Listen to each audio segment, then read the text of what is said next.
Bismillahirrahmanirrahim. Assalamu alaikum wa rahmatullahi wa barakatuhu. Welcome program in French, specially designed and prepared for French-speaking people all over the globe. Sayyidina Hazrat Amirul Mu'mineen Ayyadahullah Ta'ala bin Aziz would be arriving in the studio shortly, and after his arrival the question answer session would begin. In the meantime, I would like to request Brother Abdul Ghani Jahangir to kindly welcome the viewers in French. أعوذ بالله من الشيطان الرجيم بسم الله الرحمن الرحيم Assalamu alaikum wa rahmatullahi wa barakatuh. Chers amis francophones, nous vous souhaitons la bienvenue encore une fois à notre émission Rencontre avec les francophones. Dans quelques instants, sa sainteté le calife Ayyadahullah Ta'ala bin Aziz viendra nous rejoindre ici à notre studio. En attendant, je vais inviter Monsieur l'imam Rachid de nous présenter quelques précisions sur une question qui était restée de la dernière émission. Well, before the arrival of Huzur in the studio, I have to mention one thing very briefly. In our last program, our sister from France, she asked one question about the practice of a short sitting in between the two parts of the Friday sermon. What is the background of that? Huzur mentioned that the background and the reason for the Imam to sit for a brief, interval during the two parts of the Friday sermon is in accordance with the practice of the Holy Prophet ﷺ. And that is a good reason for any Imam to follow. So as the Holy Prophet ﷺ used to do that one, therefore every Imam does it, and that's quite enough. Secondly, regarding the version of the Arabic sermon which is recited after the local sermon, Huzur also mentioned that this is again has been given to us by the Holy Prophet ﷺ. And from his memory, he also mentioned that some part of that was perhaps introduced and added by Hazrat Umar bin Abdul Aziz. So both these points have been verified, and here I would like to give the reference. So far as the first part is concerned, the reference is from Bukhari and Muslim, the two most authentic books of Hadith, and it is mentioned there, Kana Nabiyyu sallallahu alayhi wa sallama يَخْطُبُ خُطْبَتَانِ يَقُدُ بَيْنَهُمَا. In Bukhari, and in Muslim the version is كَانَتْ لِلنَّبِيِّ خُطْبَتَانِ يَجْلِسُ بَيْنَهُمَا. The meaning, summary of both these writing is that this was a regular practice with the Holy Prophet ﷺ, that he used to deliver two khutbahs, two Friday sermons, the Friday sermon in two parts, and in between the two he used to sit for a while. So that is quite clear there. The full version of the Arabic sermon, which is generally delivered in every mosque, and that is known as the sermon prescribed by the Holy Prophet ﷺ, has been reported in the book Sunan Abi Dawud. And it is also established by some, with reference to certain authentic books of history, that this part which says, Inna Allah ya'muru bil adli, the verses of the Holy Quran, that has been introduced by Hazrat Umar bin Abdul Aziz, who was one of the caliphs of Banu Umayyah, and he did so because previous to that, some of the caliphs, they used to say something not so pleasant in relation to Hazrat Ali. They used to say something against him. So he said this practice should be discontinued, and instead you recite this verse of the Holy Quran. This has been mentioned in the book Al-Kamil fi Tarikh, written by Allama Ibn Asir, volume 5, page 42 and 43, published from Beirut in 1965. So the full reference is here. I would like Brother Abdul Ghani Jahangir to kindly explain whatever I have said. Jazakumullah. Donc vous vous souviendrez que dans notre dernière émission, notre sœur qui est ici présente, mademoiselle Salima Alouache, avait posé une question qui était: quelle est la raison pour laquelle on fait une pause, on s'assied donc par terre entre les deux sermons, les deux parties du sermon du vendredi? Eh bien, sa sainteté le calife avait répondu que puisque c'était la pratique du saint prophète, cela devrait nous suffire, puisqu'il le faisait, donc nous aussi nous faisons comme lui. Il avait aussi dit que le sermon arabe qui donc forme la deuxième partie, cela fait la deuxième partie de ce sermon, donc on pourrait dire que c'est le sermon qui suit le sermon du jour, le sermon local. Eh bien, une partie de ce sermon, le calife avait dit, donc, avait été introduit par Omar bin Abdelaziz, qui était un des califes des Omeyyades. Alors, comme référence, nous avons ici, dans le Bukhari, Kitab al-Jumu'ah, donc il y avait le hadith qui a été récité devant vous par monsieur l'imam tout à l'heure. Et nous avons un autre hadith dans le Sahih Muslim, toujours dans le Kitab al-Jumu'ah. Ces deux hadiths, donc en bref, signifient que le prophète sallallahu alayhi wa sallam avait l'habitude de faire 2 sermons et entre les deux, il s'asseyait par terre. Donc on voit que cela est donc la pratique du saint prophète Mohammed sallallahu alayhi wa sallam. Aussi à propos du deuxième sermon, le sermon en arabe, nous avons dans le Sunan Abi Daoud que les versets du Coran qui ont été introduits qui sont lus dans ce sermon, avaient été effectivement introduits par Omar bin Abdelaziz, donc toujours ce calife des Omeyyades. Et il l'avait fait lorsqu'il a appris que des gens disaient des choses mauvaises sur Sayyidina Ali, qui avait été avant lui le 4e calife donc de parmi les Khulafa al-Rashidin, les califes bien guidés du prophète Mohammed sallallahu alayhi wa sallam. Il dit aux gens qu'à la place de ces choses viles que vous dites sur la personne de Sayyidina Ali radiyallahu anhu, il faudrait que vous récitiez ces versets. Et ceci a été tiré d'un livre donc, qui s'appelle Al-Kamil fi Tarikh de Allama ibn Athir. Donc ceci a été imprimé à Beyrouth.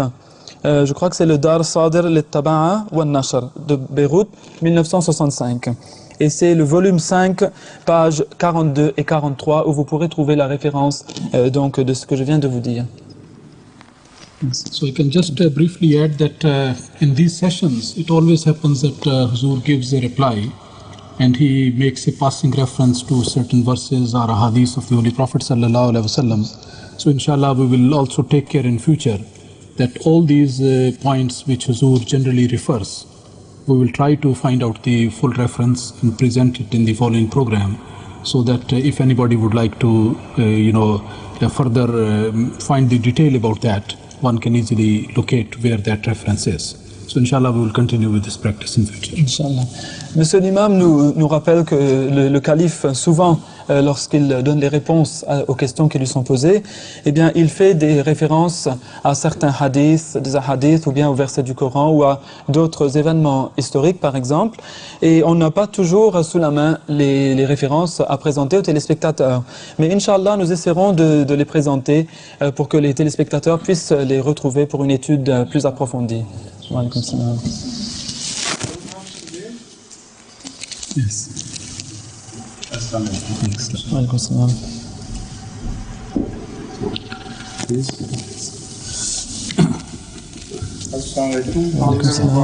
Fine, alhamdulillah. Why is that chair empty? There was supposed to be another gentleman to come, but he couldn't make it, unfortunately. Has he informed you that he wouldn't make it? No, not till the last minute. So we just waited for him. Why do you say he couldn't make it? He may come late, I don't know. Well, maybe, perhaps, inshallah. And how are you? Fine? Yes. Please. Yes. Huzur, there's an article which has appeared in La Croix in France, and it's of some interest. It's where... The water? Pardon? La Croix. La Croix is water? The cross. Huh? The cross. It's a Christian paper. Quite. Huh. Yes.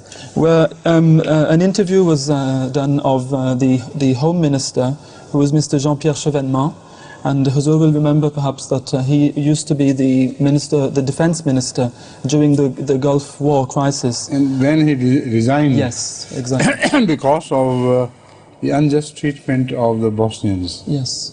Well, of the Iraqis, I think. Oh, I'm sorry, the Iraqis. Yes. That's right. That's right. He's the person. Mm-hmm. So he's made some nice comments about Islam, and he wants Islam to be better known in France. So. And he's the one who wrote to me once and sent a person who interviewed me, because somehow someone had told him that I had praised him highly for his uprightness and sense of justice. So I think it is the same minister who wrote to me, and at least the person who came to interview me, he introduced him to me in this light. I see. that because of your interest in him and because of what you had expressed during the Gulf War, he had become interested, and I think he took the interview and played it back to him when we sent to Paris. I see. He was living in the south of France somewhere, not in the south, but in the middle of France, south of Paris. Well, he was actually in the east near Alsace, in a place near Alsace. But what, north-south, it was happened to be in the middle? Well, no, it was more to the east, actually. More to the east? Yes. But north-south is a different dimension. Yes, well, let's say northeast if you wish. Northeast, that's right. Yes. I think he's the person, yes. Yes. So anyway, yes, if it may or may not be, but tell me what he has expressed. Yes. So this is just a gist of what has been said in this article. It's written that Monsieur Jean-Pierre Chevènement paid tribute to monotheistic religions for their contributions to French culture, affirming that humanity would be missing something if it was deprived of the particularity which is born of a sense of transcendence. He also said that secularism is a value, not a dogma. For the first time, he publicly expressed himself on Islam and its settling in France. I like this observation. Read it again. Yes, that humanity would be missing something. He also said that secularism is a value, not a dogma. That's right. Because it tends to become a dogma in France, unfortunately. I see. Yes. So he said... if you misunderstand it to be a dogma, then it will play a negative role in the society. And this is what I have been telling the whole world. The secularism is not a dogma. It's a value of fairness and honesty to everybody. So I like this man. He's really a very profound person. I think you better write to him as my comments on what he is reported to have said and which was printed in the press. Inshallah. And tell him that I would love to meet him one day if I come to France, or if he ever visits London, please request him to find time for me. Either he should stay with us here and a comfortable arrangement will be made, or he could come to dine with plenty of time, of course, to discuss this and that. Right? Inshallah. He had also said something about the Muslims themselves in France, which I think may be of some importance. Perhaps Huzur could comment on this. He said that he addressed the representatives of the Islamic community and said that I'm counting on you to help me create a basis for normal relations between the state and Islam in France. And he said that he was considering the creation of an institute of research and education to make Islam better known in France, concluding saying that there is room for Islam at the Republican table, meaning that Islam is welcome in France. It is there that he stands the need for our advice, because his intention is good, but he'll be led into so many problems when he implements this intention. So I think it is there that our meeting becomes the more important and necessary. So write a nice letter to him, telling him of my full approval and applaud at his intentions, but tell him it's a dangerous ground he's treading. Donc nous avions reçu un article qui a été publié dans La Croix du mardi 25 novembre 1997, dans lequel on voit que M. Jean-Pierre Chevènement, qui est le ministre de l'Intérieur en France ces jours-ci, a fait des remarques très positives sur l'islam et sur les religions monothéistes en général. Et il a rendu hommage, donc je lis un peu de ce texte, aux religions monothéistes pour leur rapport à la société et à la culture française, affirmant qu'il manquerait quelque chose à l'humanité si elle était privée de cette exigence qui procède du sens de la transcendance. Jean-Pierre Chevènement, précisant que la laïcité est une valeur et non un dogme, s'est ensuite longuement expliqué pour la première fois publiquement sur l'islam et son installation en France. Devant les représentants de la communauté islamique, il dit « Je compte sur vous pour m'aider à poser les bases des relations normales qui doivent s'établir entre l'État et l'islam en France ». Il a aussi annoncé qu'il envisageait la création dans un cadre approprié d'une institution de nature à accueillir des travaux de recherche et des enseignements propres à mieux faire connaître l'islam en France. Et il a dit que cette annonce donc traduit une conviction très forte du ministre, c'est-à-dire lorsqu'il avait dit « Il y a place pour l'islam à la table de la République ». Sa sainteté, le calife, a dit qu'en particulier, il y a une phrase que je retiens ici, car elle est très intéressante et très belle, c'est que on ne peut pas prendre la laïcité comme étant un dogme, ce n'est qu'une valeur. Le calife dit, c'est ce que j'ai toujours dit. J'ai toujours dit que donc le sécularisme, la laïcité, ce n'est qu'une valeur. Lorsque cela devient un dogme, cela devient très dangereux pour la société. Et le calife dit qu'il aimerait qu'on lui écrive une lettre de sa part à monsieur le ministre pour lui dire quels sont ses commentaires sur ce qui a été publié ici dans cet article, et aussi pour l'inviter à venir le rencontrer ici à Londres, à moins qu'on puisse le faire peut-être lorsque le calife se rend en France. Mais si monsieur le ministre aimerait bien venir à Londres, le calife serait très très heureux de le rencontrer, de l'accueillir ici, et aussi de lui offrir un logement très confortable, ou sinon, s'il ne peut pas nous donner autant de temps, qu'il vienne au moins pour dîner en nous donnant assez de temps pour pouvoir discuter de ces choses. Lorsque j'avais lu la deuxième partie concernant la création de cette institution pour la recherche sur l'islam, eh bien le calife dit que c'est ici qu'il a certainement besoin, il aura besoin des conseils de la Jamaat Ahmadiyya, car il sera en train de marcher sur un terrain très glissant. Et donc cette rencontre que je lui propose sera d'une très grande importance.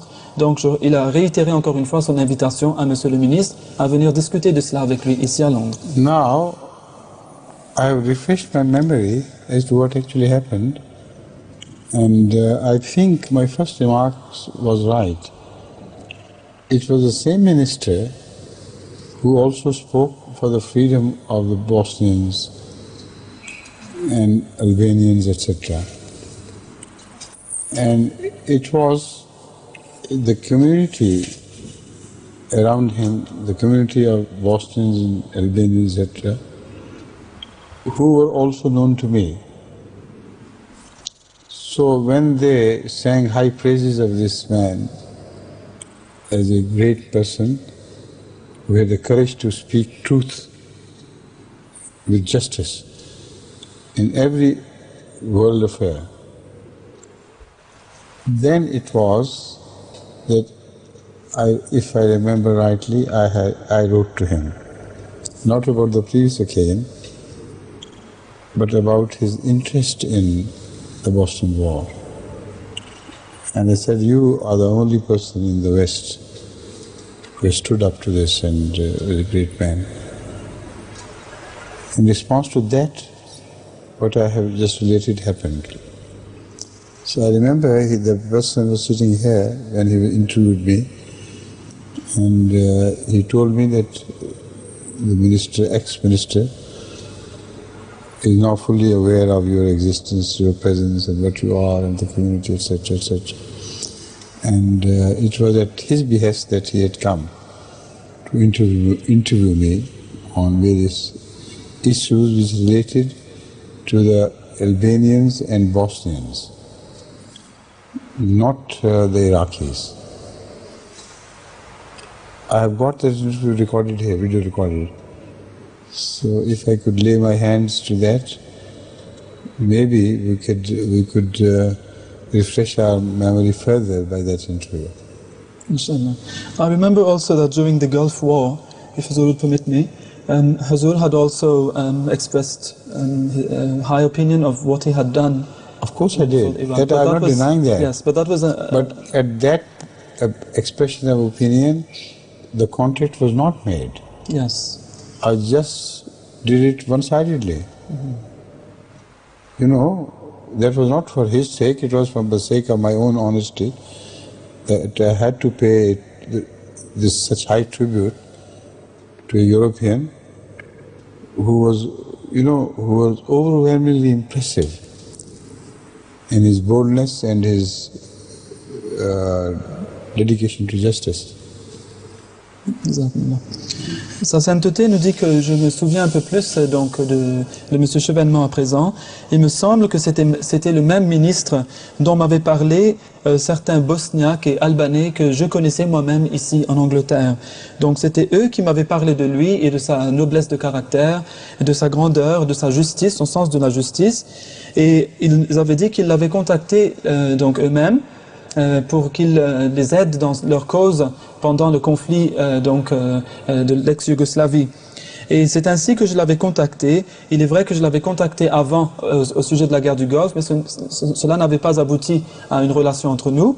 Mais lorsque je le contactais plus tard au sujet donc de la situation bosniaque, eh bien il avait envoyé quelqu'un pour me faire mon interview. Et c'est comme ça que j'avais connu cet homme un peu plus profondément. Mais je peux vérifier cela, dit le calife, dans mes archives, et je peux vous le confirmer. And you should remember it, I think, because you were in Paris when the first contact was made by him, yes, with me. That contact I remember, but the second went directly, I think. That yes. Was not concerning the Gulf. It was concerning the Eastern European crisis of Bosnians, etc. Yes, that must have gone directly from Huzur to him. It didn't. No, but you were there. You were present in that. Yes, but it didn't go through that me. Visit. No, not through you. No.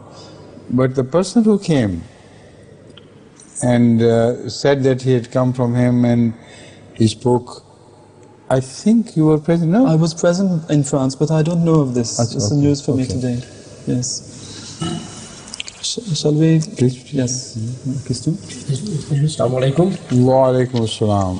Dans la littérature, c'est ma première question. Dans la littérature des témoins de Jéhovah, le Saint-Coran est cité pour prouver que Jésus a brisé son lien avec le Torah. Il s'agit du verset 51 du chapitre 3. Si Jésus n'avait pas apporté une nouvelle loi, que signifie donc ce verset? The question is that in the Jehovah Witness literature, we see that there's a verse of the Quran which is quoted to prove that even the Muslims believe that Jesus had broken away from the Torah's teachings. And this verse had broken away from the Torah's teachings. There's no such reference. Yes, but the verse which they give is the verse 51 of the Surah Al Imran. Read that. Yes. أعوذ بالله من الشيطان الرجيم بسم الله الرحمن الرحيم. ومصدقا لما بين يدي من التوراة ولأحل لكم بعض الذي حرم عليكم وجئتكم بآية من ربكم فاتقوا الله وأطيعون. That's right. I have already spoken on that, but you raise the question and I'll answer. Donc le verset c'était et je viens pour accomplir ce qui m'a précédé, à savoir la Torah, et pour vous autoriser une partie de ce qui vous était interdit, et je viens à vous avec un signe de votre Seigneur. Craignez donc Allah et obéissez-moi. First of all, they should refer to those things which Jesus described as lawful, which Torah had declared unlawful. I don't see anything. So that shows that they have not understood the meaning of the Quran. Many things were permitted by Torah, but the Jews later on had declared them unlawful or not permissible. And all those additional edifices of the Jewish people to Torah were completely demolished in Jesus Christ. And the nutshell of his role with reference to Torah was this, that I have not come to change a jot of the book. I have only come to complete it. To perfect it is the word perhaps. Fulfill it. So this is exactly what the Holy Quran says. What he demolished was the unjustifiable restrictions on the teachings of Torah which the Jewish leadership had imposed. During many centuries of additional restrictions and this and that and that. So, referring to that, the Holy Quran says that Read it again and I'll tell you. ومصدقا لما بين يدي من التوراة ولأحل لكم بعض الذي حرم عليكم وجئتكم بآية من ربكم. مصدقا للتوراة. That means he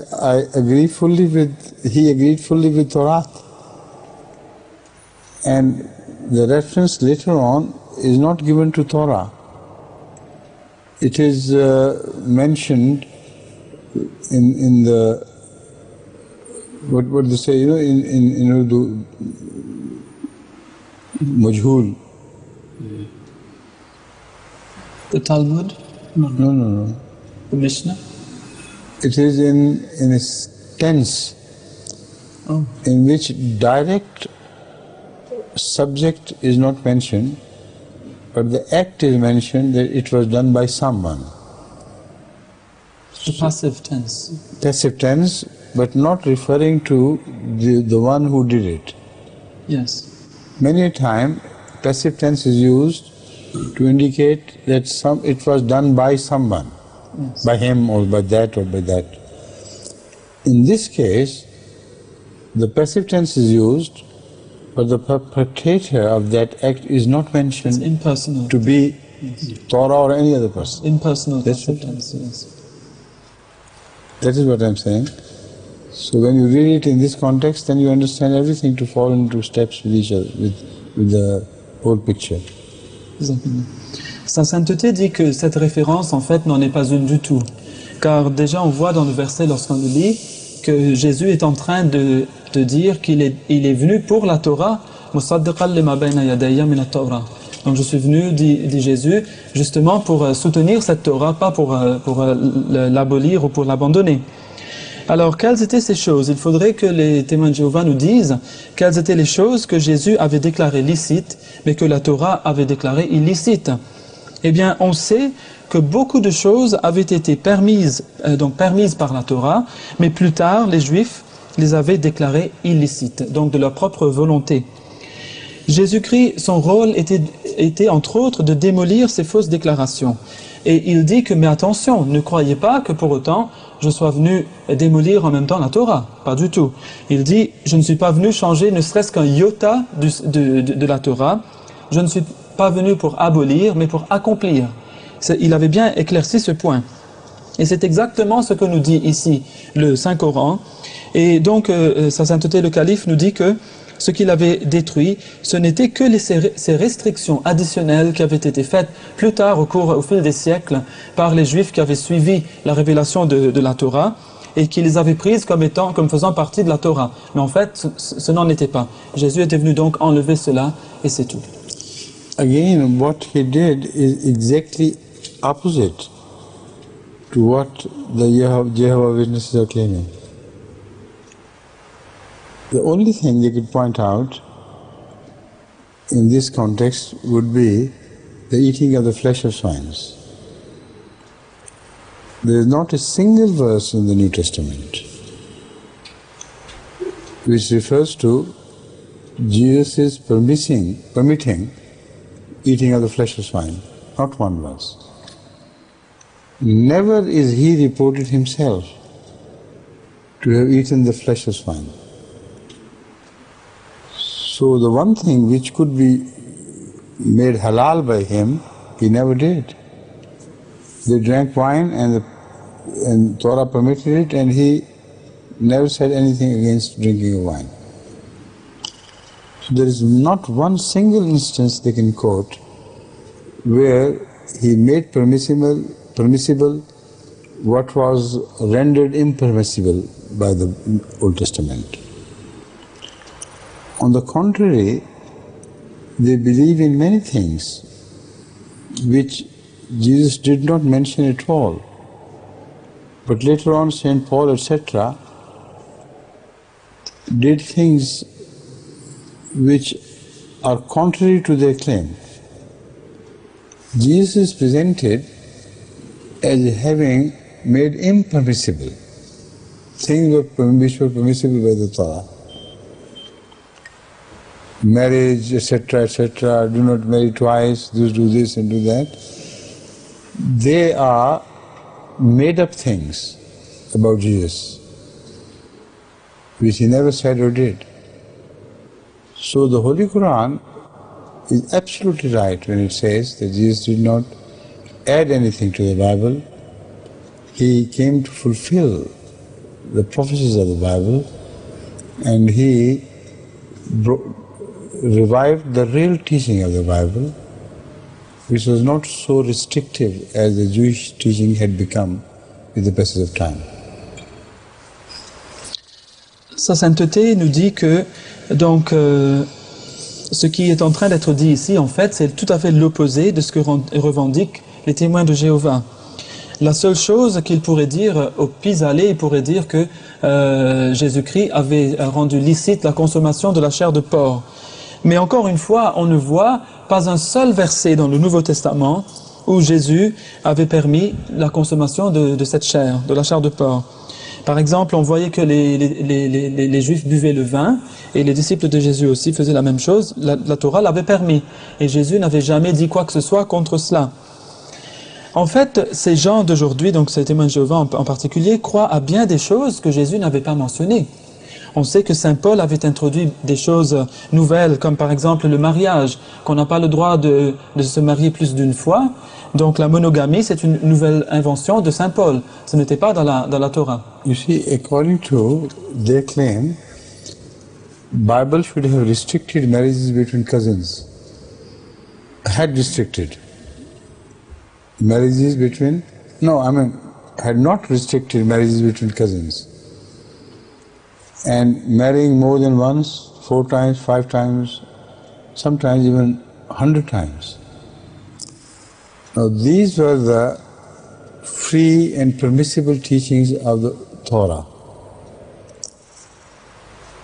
When did Jesus make them even more permissible? By declaring that you can marry not only among your cousins, but you can marry with your nieces and your sisters and this and that. That should have been the subject of this discussion. That is what I'm denying. You cannot point out their finger at a single such instance where Bible was open-minded and free in permitting interrelationship between relatives, etc., etc. And Jesus had further opened it. It doesn't say leoharlema. It says leohalila, leohilla. So the Jehovah's Witnesses have completely missed the point. Right? Thank you. Sa sainteté donc nous dit que que le Coran a tout à fait raison de dire que Jésus n'avait rien ajouté. Il n'avait ajouté rien du tout à la Torah. Il n'était seulement venu que pour enlever ces choses qui avaient été incrustées donc, sur le corps de la Torah par les Juifs et qui ne venaient pas de Dieu. Le calife a aussi dit que, selon leurs revendications, apparemment, ce qu'a dit la Torah, les restrictions, même si dans les enseignements les plus libres de la Torah, ces restrictions, il y avait, selon ce verset du Coran qu'ils sont en train de citer comme preuve, entre guillemets, que Jésus avait rendu plus licites les choses et plus libres les choses telles qu'elles se trouvaient dans la Torah. Eh bien, par exemple, prenons les enseignements sur le mariage. Selon la Torah, il n'y avait presque pas de restriction du tout sur le mariage. Une personne pouvait se marier 2, 3, 4 fois, voire une centaine de fois, selon l'Ancien Testament, c'est ce qu'on voit. Ou donc Jésus a-t-il permis davantage, donc dans le cadre du mariage, ou a-t-il donc libéré encore plus cet enseignement? Parce que le verset dit justement que Jésus est en train de rendre licites les choses qui avaient été rendues illicites par la Torah. C'est ce que dit ce verset du Coran en particulier. Donc les chrétiens ou les témoins de Jéhovah, puisqu'il s'agit de cela aujourd'hui, ne peuvent montrer que la Bible ancienne, que la Torah avait permis certaines choses et que Jésus les avait permises encore davantage. Qui nous cite un seul exemple pour illustrer ce que dit ce verset. Assalamu alaikum. Is your question or you are going to ask? I'm going to ask questions. La question est, il y a des gens souffrant de troubles psychologiques qui se disent Où était Dieu lorsque nos parents étaient injustes envers nous dans notre enfance? Que peut-on leur répondre? There are some persons who suffer from psychological traumas, who have suffered from those in their childhood. They sometimes ask, where was God when our parents, for example, were being evil to us and caused these traumas to us? Why didn't He protect us from them? Why should God protect them against His plan of things? When man is given freedom of choice, why should he have, you see, withdrawn this freedom from some of humans? Because this freedom of choice was provided to all, everybody. And if by the freedom of choice, the choice was wrongly used by some person, then they must suffer. Or there will be no point in a society with freedom of choice. So, if they alter this scheme of things, then there should be no suffering whatsoever, and then the imbalance between the people will shift to an area where it will become completely illogical to establish an equality in the society in every detail. Now people, the boys and girls, were born with some disadvantages. They raise this question like the question is raised by the person, because they see the difference between them and all other people who are healthy, stronger, and run about with freedom. They see the difference and they feel the pain. Correct? But if such differences were wiped out, we would be left with a society where some people would still be at disadvantage in comparison to the others. Some would be more beautiful, some would be less beautiful. Some would be strong, some would be less strong. Some would meet with the accidents, and there they cannot raise a question against it, and lose a leg or two. So the difference would still remain. If they are removed, then the other differences will come to play. Why someone is given a better brain, why lesser brain, and all that. In the end, as you polish the entire plan of things to remove all the discrepancies some people see, we'll end up with a society in which all men are exactly the same, all women are exactly the same, all are either stupid or intelligent, and there is no difference to complain against. So the whole pattern of human life will be completely destroyed. No competition, nothing. Everybody would be just equal. So what would be the purpose? This is a very stupid scheme of things. Instead, the creation of angels is very good.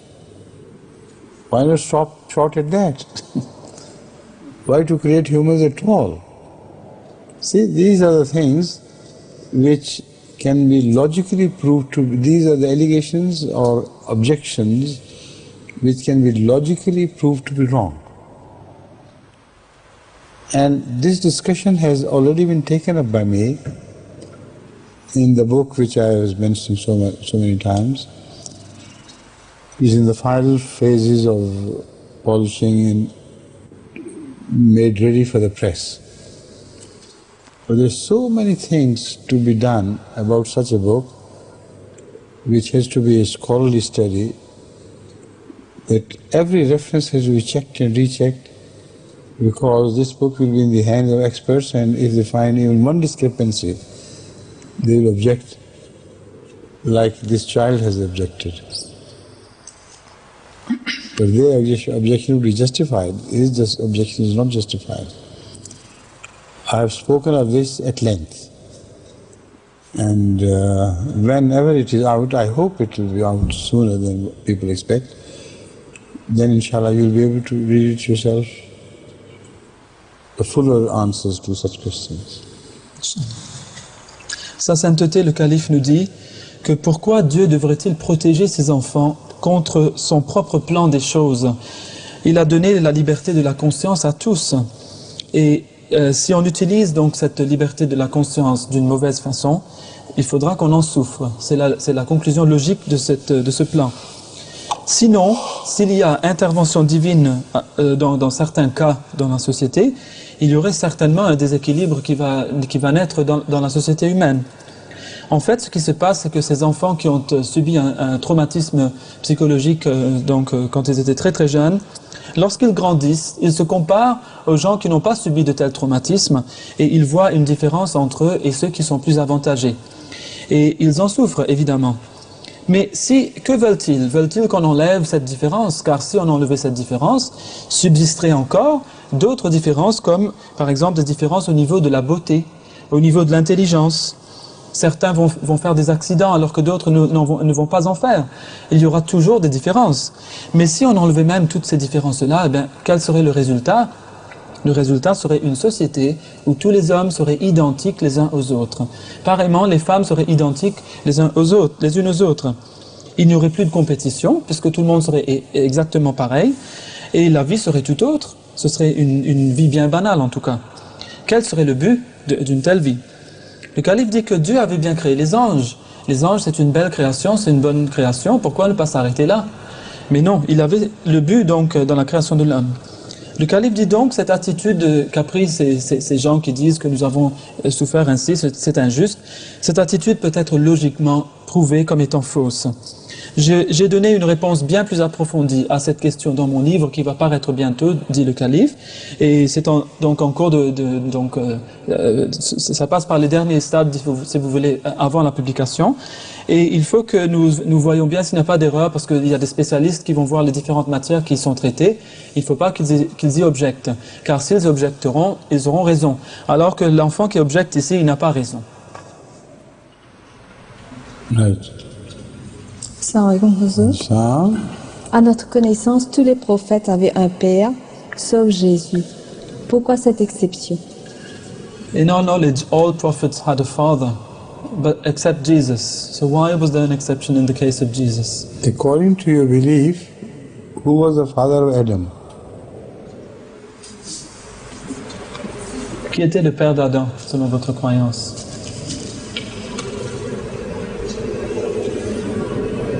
Here. No? No father. So your question is wrong. Who was the mother of Adam? No. So if you're right that Adam has no father and no mother, then why do you have an objection against someone who has no father but has a mother?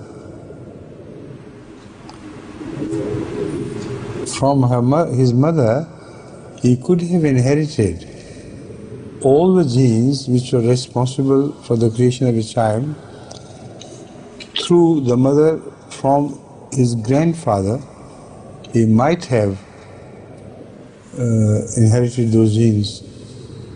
Scientifically it's possible. But what scientific explanation do you give of Adam's creation? Any? So this is not clear in my mind also, because I always used to think that... So you sit over there together with him. Yes, I thought that Hazrat Adam ﷺ must have had a father and a mother, although because God has blown his soul into heaven. Correct, but Adam is mentioned in this context to be the first forefather of the human generation. He has to be one, however remote in time he may be.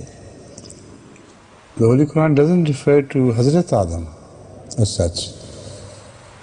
The Holy Quran refers to the first person who was not Homo erectus but homogeneous. And he could be referred to as full-grown man. he had his parents. They could not be referred to as men. He had his mother, who could not be referred to as a human mother. So, out of non-humans, a person was created. So practically, he had no human father and no human mother. This is the point. This is reality. All the rest is just tales. Understand? Yes. Sa sainteté, le calife dit que quelle est votre croyance donc à propos d'Adam? Est-ce qu'il avait un père et une mère ou pas? Donc l'inférence était donc que Adam Adam, nous pensons qu'il n'avait ni mère ni père. Le calife a expliqué cela en disant qu'en fait l'Adam auquel fait référence le Saint-Coran, auquel il se réfère, est cet Adam qui est le géniteur de la race humaine. Et c'était lui la première personne qui méritait la mention d'homme. C'était le premier homme de par sa composition génétique, on peut dire. Il avait bien sûr un père et une mère, mais qui n'étaient pas encore humains. Lui, c'était le premier. Donc, on peut dire qu'il n'avait pas de père ou de mère humain. Et donc, le calife dit aussi que Jésus, quant à lui, a bien pu hériter tous ces gènes, tous les gènes qu'il avait besoin, donc les 46 chromosomes dont il avait besoin, seulement de sa mère, de son grand-père en passant par sa mère. Cela est scientifiquement possible. Donc ceci n'est pas une chose tout à fait, qui soit miraculeuse, c'est une chose qui est tout à fait scientifiquement possible. Right? Assalamu alaikum. Wa alaykum salam. Donc ma question rejoint la question de ma sœur ici présente. Je voudrais savoir qu'est-ce qu'on peut croire dans la théorie de l'évolution de Charles Darwin. Que peut-on retenir? Est-ce que c'est vrai qu'on descend du singe et... So my question follows Her question. her question, yes, and it is that how far can we trust and can we follow and support Darwin's theory? Do we really descend from the ape? Not from the ape, but from the lowest form of worms. Which would you prefer? J'ai demandé est-ce qu'on descend bien du singe, est-ce qu'on peut croire à ça et qu'est-ce qu'on peut penser du squelette de la première femme qu'on a trouvé en Afrique. Ah d'accord. Oui, le calife a répondu à la première partie en disant que est-ce que vous préfériez descendre du singe, parce qu'il dit non, on ne descend pas du singe, ou du moindre vermisseau qui est sur terre. Qu'est-ce que vous préférez, le singe ou le ver? Would you prefer to be made sort of, with proper remodeling of monkeys, or would you prefer to be made from a stinking mud, which, it smells so bad, which was rotten? Would she like to be raised from that mud or from an improvised monkey? Ask her. Donc le calife vous demande est-ce que vous préférez descendre du singe ou bien d'une boue puante et en pourriture en fait. Non, ça m'est égal de descendre du This is singe. what the Quran says. This is what the Bible also refers to. Man is made out of stinking mud, bubbling with bad odor, and all in which worms, etc., they flourish. I'm sure you would not like to be made out of that. No. So, you must remodel reshape your concept of evolution. The Holy Quran does not agree with the Darwinian concept of evolution. It rejects it outright. But it does not reject evolution outright. Darwin has a scheme of things in his mind through which he thought life could have evolved. But that scheme of things in the mind of Darwin did not begin with God. He tried to resolve the dilemma which was confronted by all scientists with suggesting a way in which God did not have to be believed in as the first cause. And the matter should have begun by itself. Now, in this book which I have just referred to, I have taken up this issue and I have directly confronted the so-called zoologists, and I have proved them to be wrong scientifically according to their own knowledge. And the only acceptable theory of evolution is that which is presented by God in the Holy Quran, which means that it is a guided evolution through which life progressed from the earliest forms to the last form. And in that guided evolution, the gap between apes and man is so immense that you cannot be told that you have been born from these apes. And this is what is also scientists believe now. They say there has to be a missing link. So it's a blessing of Allah that Allah does not declare you to have been born out of babes, to have lived for a while in the laps of female monkeys, etc. The gap is immense. And the scientists who used to believe that there should be one link don't believe in that anymore. The gap is so big that maybe a generation of links were needed to gradually improve the lifestyle of a monkey or the shape of a monkey to that of a man. They cannot suggest any possibilities.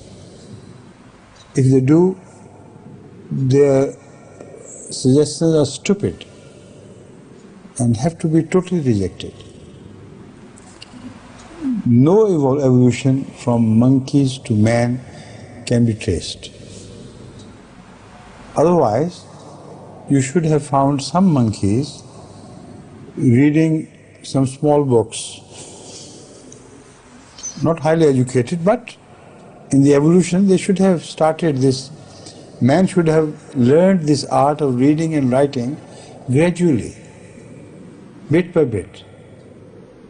And you should have discovered small libraries in gorillas' homes and small pencils with which they write and so on and so forth. So this is what we do not find at all, no trace of bit by bit evolution in the mental capacities of man and the mental capacities of the animals can be found. Total gap. Suddenly he begins to speak and write and think of things which the animals can never dream of thinking. So this is the Quranic explanation of how life evolved. And I have taken it up full length in my book, which I just mentioned to you. When it comes, inshallah, you'll be able to understand it, I hope. Inch'Allah. Sa sainteté dit que donc nous ne descendons pas du singe, mais donc elle a reposé la question à Mademoiselle Alouache que est-ce que vous préférez être donc né d'un singe? Alouache at this time. Yes. Actually, I found out the meaning of the name. Yes, it's Alwashi, and it's an Arabic name. In Algeria, we have both forms of Alwash or Alwashi. Alwashi. And it means the one who embellishes, the one who animal. The one, beast of jungle. No, not Wahshi, Al-Washi, the one who embellishes things. Yes. So you embellish everything you touch, eh? I hope. Please. Donc sa sainteté dit que le Coran dit que l'homme a été créé d'une boue, une boue puante où pullulent toutes sortes de bêtes immondes. Voilà ce que dit le Coran. Alors il faut changer son concept de l'évolution. Le Coran rejette la théorie darwinienne. Darwin avait une certaine idée dans sa tête, mais qui n'était pas basée sur Dieu. Donc le Coran, quant à lui, ne rejette pas l'évolution en tant que telle, mais rejette cette théorie de Darwin. Le dilemme auquel était confronté Darwin, eh bien tous les scientifiques qui étaient confrontés, c'est que comment pouvait-on dire que la vie était apparue sans qu'il y ait Dieu? Cela était impossible. Le calife dit que dans mon livre, donc, auquel je m'étais référé tout à l'heure, J'ai prouvé que les zoologues ont tort et je me suis basé sur leur propre recherche, sur les choses qu'ils disent eux-mêmes, lorsqu'ils disent que l'évolution a eu lieu comme cela, comme par la sélection, etc. Pardon. En fait, le Coran parle d'une évolution guidée par Dieu. Et on ne peut expliquer cette évolution autrement. Parce que, par exemple, le fossé séparant l'homme et le singe est si grand que tous les scientifiques se disent il faut bien qu'il y ait un lien manquant. Mais le calife dit en fait, il ne faut pas un lien manquant, mais des générations, après générations de liens manquants. Car on voit une différence incroyable entre l'homme et le singe.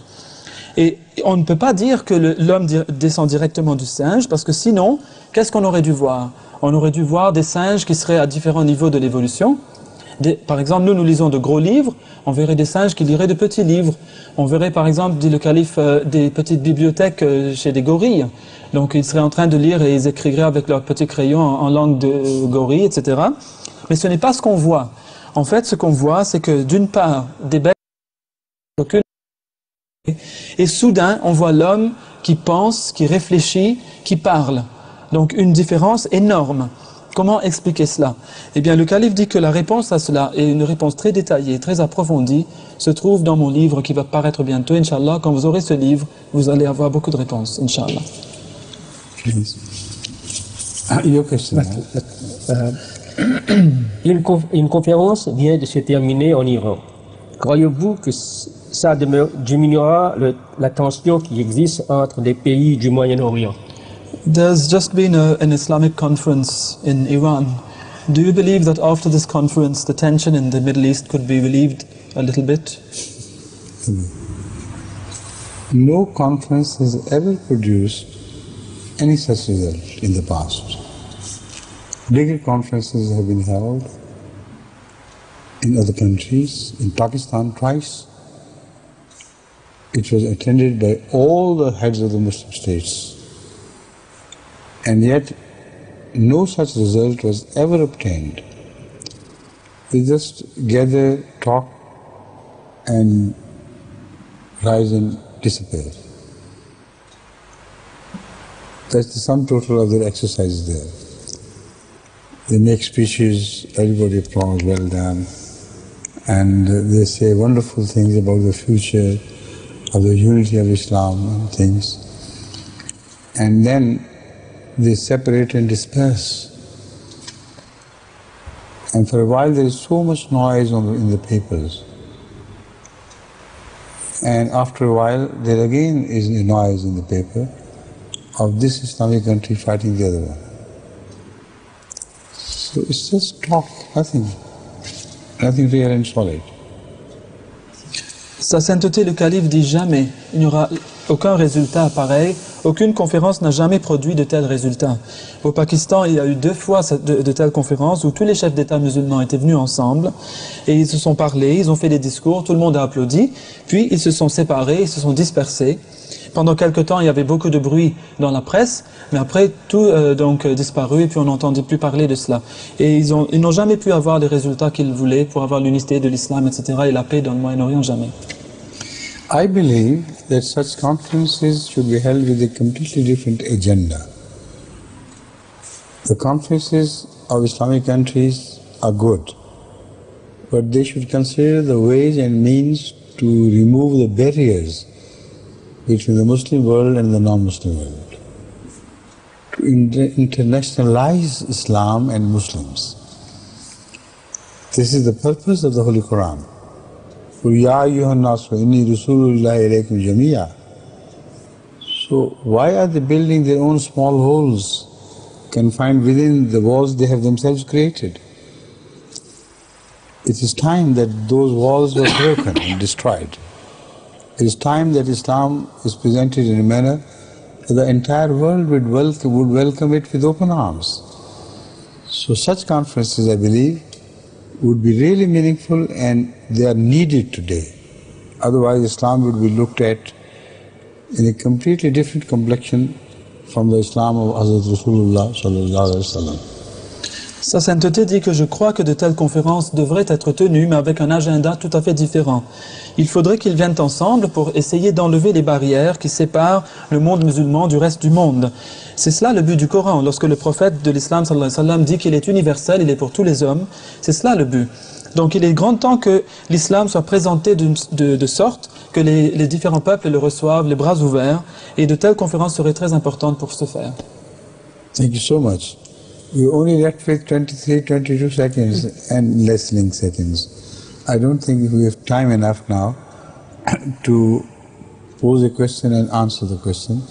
So can you please convey regards to all the audience on my behalf, and we say farewell and adieu to all of them. Donc Sa Sainteté le Calife vous présente ses meilleurs vœux et il vous dit adieu et à la prochaine fois, Inch'Allah. Assalamu alaikum wa rahmatullahi wa barakatuh. Assalamu alaikum. Thank you.